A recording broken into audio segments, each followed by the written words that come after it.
as we discussed, obviously, with the ball position, driver is left heel. Okay, the ball's on a tee. It's a sort of specific shot where you need to be hitting the golf ball slightly more on the way up. So by putting the ball further forward, we hit it a little bit later, which is why the ball then being teed up is going to give you the right sort of flight we're looking for. Anything off the ground, you want the ball back, and that golf ball's moved back that much, okay? Not much, but that much maybe. Not visually that much. If I said I'll spot the difference, unless you knew what you're looking for, you went, what am I doing different, okay? Hasn't moved back that much, okay? But the impression you get when the ball is back here, okay, from the feet, if the blue line's here, that stays still, there's your 3-wood setup. So that yellow line is certainly left of centre as you were looking down from this side, okay?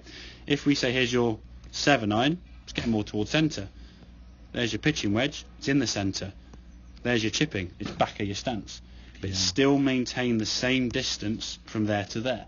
So you kind of become aware of, okay, where's that ball on what I call the hitting side? Because when you pick golf shots, all your weight goes onto this front foot, or majority of it, okay? So that's kind of your side you're hitting onto.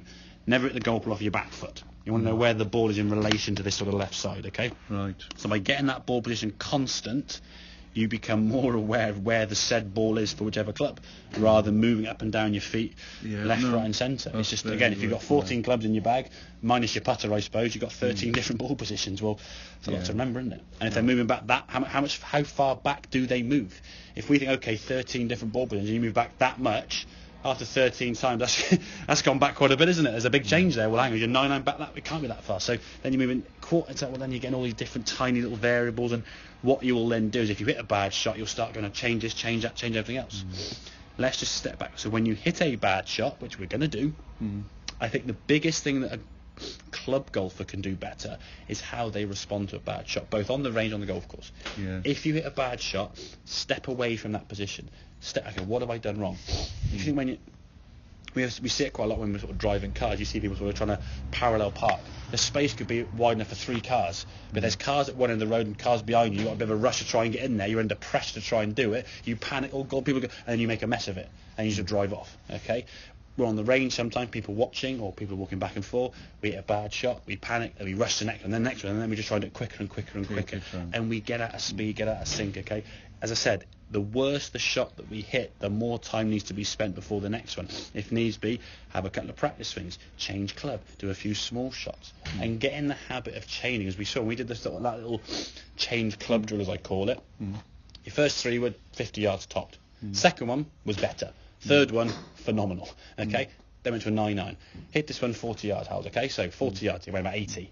Okay, in a golfing scheme, you miles over the back of the green. Okay, then you went to 50 side, went about 65. Then to 60, went about 70. So you got better at hitting target. Took you 3 shots though. Then you came back to 3-wood.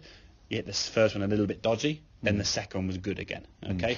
But if you're always relying on that kind of first serve, shall we say, you're going to be limited to how you get. So you've got to practice in some ways getting used to it in one shot correctly each time.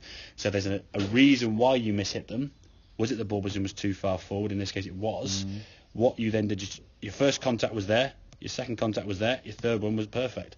You just adjusted every single shot. But in some ways, unbeknown to yourself. You weren't aware of you doing that.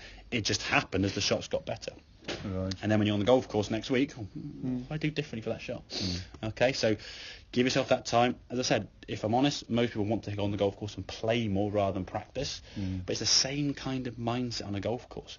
If you hit a bad shot, make sure we just, okay, right, what did I do wrong? By holding your finished position, you get quite a lot of information. Because you'll see if you're on your back foot, if you're falling back, or if you kept your head down. If you've done any of these sort of things, you'll become aware of these things, and that's going to certainly help you practice a lot better. Okay. Excellent. No, there's a few good things there. Yeah. Good stuff. And if you